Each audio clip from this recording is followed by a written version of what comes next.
Assalamualaikum warahmatullahi wabarakatuh. Pada video kali ini saya akan menjawab soal UTS ujian tengah semester mata kuliah pembelajaran Bahasa dan Sastra Indonesia. Soal yang pertama, konsep dari belajar dan pembelajaran bahasa Indonesia di sekolah dasar. Ada 3 konsep dari pembelajaran bahasa Indonesia di sekolah dasar. Yang pertama, belajar bahasa, kedua belajar melalui bahasa, dan ketiga belajar tentang bahasa. Di sini yang pertama belajar bahasa. Belajar bahasa bermakna seseorang mempelajari suatu bahasa dengan fokus pada penguasaan kemampuan bahasa atau kemampuan berkomunikasi melalui bahasa yang digunakan. Kemampuan ini melibatkan 2 hal, yaitu yang pertama kemampuan untuk menyampaikan pesan baik secara lisan melalui bicara maupun secara tulisan melalui menulis. Yang kedua di sini adalah kemampuan memahami, menafsirkan dan menerima pesan baik yang disampaikan secara lisan maupun yang disampaikan secara tulisan. Yang kedua selanjutnya adalah konsep belajar melalui bahasa. Seseorang menggunakan bahasa untuk mempelajari pengetahuan, sikap dan keterampilan. Dalam konteks ini, bahasa digunakan sebagai alat untuk mempelajari suatu pelajaran seperti matematika, IPA, IPS, dan kewarganegaraan. Yang ketiga, konsep belajar tentang bahasa. Belajar bahasa Indonesia untuk siswa sekolah dasar pada dasarnya bertujuan untuk mengasah dan membekali mereka dengan kemampuan berkomunikasi atau kemampuan menerapkan bahasa Indonesia dengan tepat untuk berbagai tujuan dan dalam konteks yang berbeda-beda. Soal selanjutnya adalah soal nomor 2, prinsip pembelajaran bahasa Indonesia di sekolah dasar. Dari prinsip-prinsip pembelajaran bahasa Indonesia di sekolah dasar, di sini saya akan menjelaskan 4 prinsip. Yang pertama, dari peserta didik diberitahu menuju peserta didik mencari tahu. Maksudnya adalah guru memberitahu peserta didik tentang materi yang akan dipelajari. Nah, selanjutnya setelah peserta didik diberitahu, peserta didik tidak hanya menerima saja dari guru tentang materi tersebut, tetapi peserta didik mencari tahu dan mengembangkan materi tersebut. Yang kedua, prinsip pembelajaran yang menerapkan prinsip bahwa siapa saja adalah guru, siapa saja adalah peserta didik, dan di mana saja adalah kelas. Maksudnya di sini guru dalam suatu pembelajaran di kelas, terutama dalam bahasa Indonesia, dan peserta didik tidak hanya sebagai guru dan peserta didik sebagai peserta didik. Namun sebaliknya, guru bisa saja menjadi peserta didik dan peserta didik bisa menjadi guru. Dalam halnya seperti saat presentasi misalnya. Peserta didik melakukan presentasi. Di sini peserta didik melakukan peran sebagai guru yang memberikan materi atau menyampaikan materi kepada teman-teman di kelas, dan guru dapat belajar sebagai peserta didik di sini sebagai menyimak gitu. Dan di mana saja adalah kelas, maksudnya ruang kelas yang digunakan dalam pembelajaran bukan hanya ruang kelas itu saja, tapi setiap di mana saja, misalkan di ruang kelas, di alam terbuka, di rumah juga bisa digunakan sebagai kelas.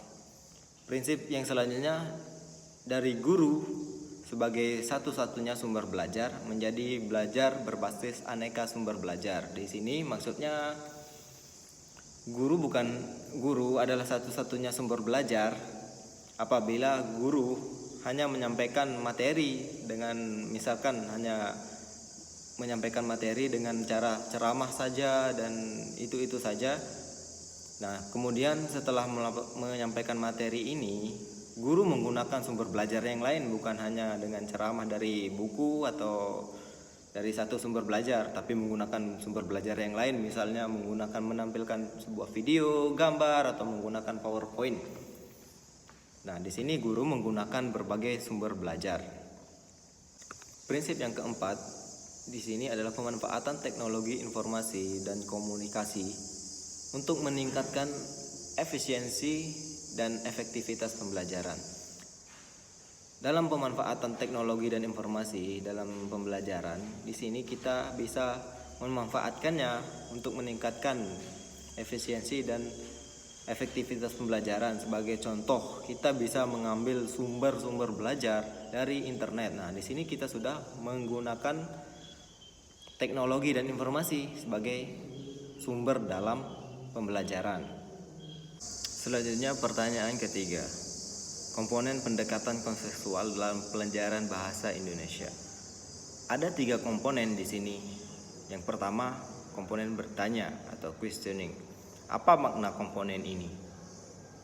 Bertanya dalam pembelajaran dipandang sebagai kegiatan guru untuk mendorong, membimbing, dan menilai kemampuan berpikir siswa. Bagi siswa, kegiatan bertanya merupakan kegiatan penting dalam melaksanakan pembelajaran yang berbasis inquiry, yaitu menggali informasi, menginformasikan apa yang sudah diketahuinya, dan mengarahkan perhatian pada aspek yang belum diketahui. Bagaimana bentuk pelaksanaannya? Bentuk pelaksanaannya yakni berkaitan dengan kegiatan tanya jawab yang dilakukan guru dan siswa terkait materi yang dipelajari maupun hal-hal lain di luar materi. Misalnya, guru menyampaikan terlebih dahulu materi, kemudian siswa diminta untuk bertanya apabila ada hal-hal yang ingin diketahui lebih dalam tentang materi tersebut atau bertanya tentang apa yang belum dipahami. Apa sih urgensi komponen bertanya sehingga perlu dibiasakan dalam pembelajaran, terutama bahasa Indonesia di SD? Nah, pengetahuan yang dimiliki seseorang selalu bermula dari bertanya, karena bertanya merupakan strategi utama pembelajaran yang produktif. Kegiatan bertanya ini perlu diterapkan agar guru tidak mendominasi proses pembelajaran dan memancing siswa untuk berpikir kritis. Kemudian, siswa juga perlu bertanya kepada guru untuk menjawab hal-hal yang belum dipahami. Dengan melaksanakan komponen ini, keterampilan berbahasa siswa bisa semakin terlatih. Nah, selanjutnya komponen yang kedua di sini adalah komponen pemodelan atau modeling. Apa sih makna dari komponen ini? Maksud dari pemodelan adalah pembelajaran dilakukan dengan menampilkan model yang bisa dilihat. Model yang bisa dilihat, bisa dirasa, dan bahkan bisa ditiru oleh siswa. Konsep ini berhubungan dengan kegiatan mendemonstrasikan suatu materi pelajaran agar siswa dapat mencontoh atau agar dapat ditiru. Belajar atau melakukan dengan model yang diberikan. Bagaimana sih bentuk pelaksanaan pemodelan ini? Adapun bentuk pelaksanaannya dalam pembelajaran kontekstual, guru bukan satu-satunya model. Siswa juga dapat berperan aktif dalam mencoba menghasilkan model, seperti meminta siswa untuk mempresentasikan tugasnya, baik tugas yang berbentuk proyek atau tugas menghasilkan produk maupun tugas-tugas lainnya. Apa sih urgensinya sehingga perlu dibiasakan dalam pembelajaran bahasa Indonesia, terutama di sekolah dasar?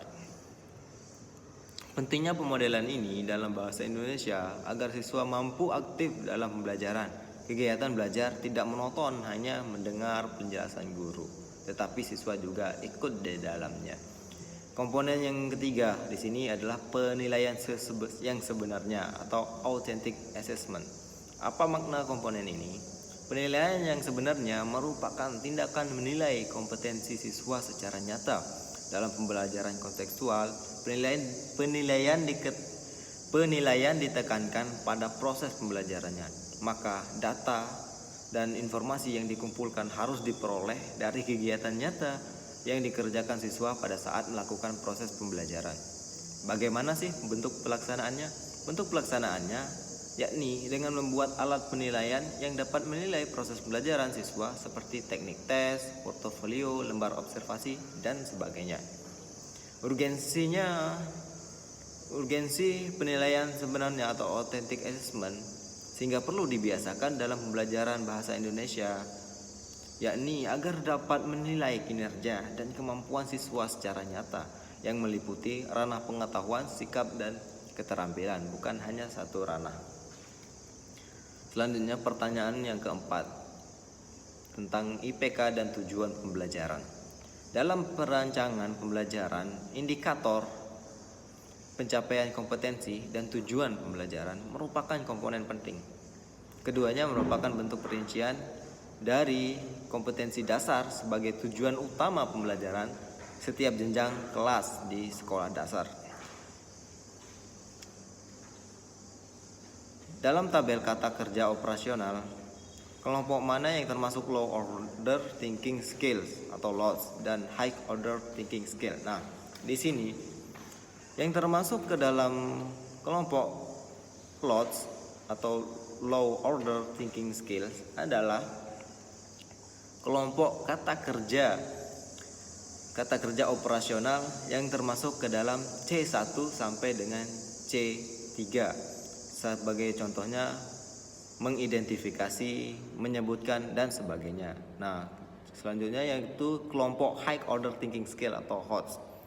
Di sini yang termasuk HOTS adalah kelompok kata kerja operasional yang termasuk ke dalam kelompok C4 sampai dengan C6. Sebagai contoh menganalisis, mempresentasikan, menyajikan dan sebagainya. Selanjutnya di sini dalam penulisan tujuan pembelajaran yang baik terdapat komponen A, B, C, D. Apa sih maksud dari komponen A, B, C, D tersebut? Nah, berdasarkan elemen yang perlu ada pada tujuan instruksional, maka tujuan instruksional sebaiknya dinyatakan dalam bentuk format A, B, C, D. Artinya A di sini adalah audiens. Audiens adalah peserta didik yang akan belajar. Dalam tujuan pembelajaran perlu dicantumkan siapa yang akan mengikuti pelajaran atau yang akan belajar. Misalnya siswa sekolah dasar. B. Behavior. Behavior adalah perilaku yang dapat diamati. Perilaku ini terdiri atas dua bagian penting, yaitu kata kerja dan objek. Selanjutnya C. Condition. Condition adalah persyaratan yang perlu dipenuhi agar perilaku yang diharapkan dapat tercapai. Misalnya dengan diberi foto bencana alam seperti banjir, kebakaran hutan, dan lain-lain. Komponen condition merupakan unsur yang penting dalam menyusun tes karena nantinya butir tes harus mencerminkan kondisi yang ada dalam tujuan pembelajaran. Terakhir D. Degree adalah tingkat penampilan atau keberhasilan yang dapat diterima. Degree merupakan komponen terakhir dalam tujuan pembelajaran. Degree perlu ada dalam tujuan pembelajaran untuk mengetahui tingkat penguasaan sikap terhadap materi pelajaran, dikatakan lulus atau tidaknya. Jika tidak ada degree dalam tujuan pembelajaran, maka tidak dapat diketahui apakah siswa sudah mencapai kompetensi tersebut. Selanjutnya di sini adalah contoh dari tujuan pembelajaran. Melalui percobaan sederhana, siswa dapat menuliskan laporan hasil percobaan sederhana. Nah, di sini contoh pertama ini masih kurang tepat karena dalam tujuan pembelajaran ini masih kurang degree-nya. Yang ada hanya condition, audience, dan behavior. Di mana condition di sini adalah melalui percobaan sederhana dan audience adalah siswa. Dan behavior dapat menuliskan laporan hasil percobaan sederhana. Nah, degree-nya masih kurang. Degree-nya di sini dapat menggunakan dengan tepat. Sini contoh tujuan pembelajaran yang kedua. Siswa dapat mempraktikkan menulis tegak bersambung.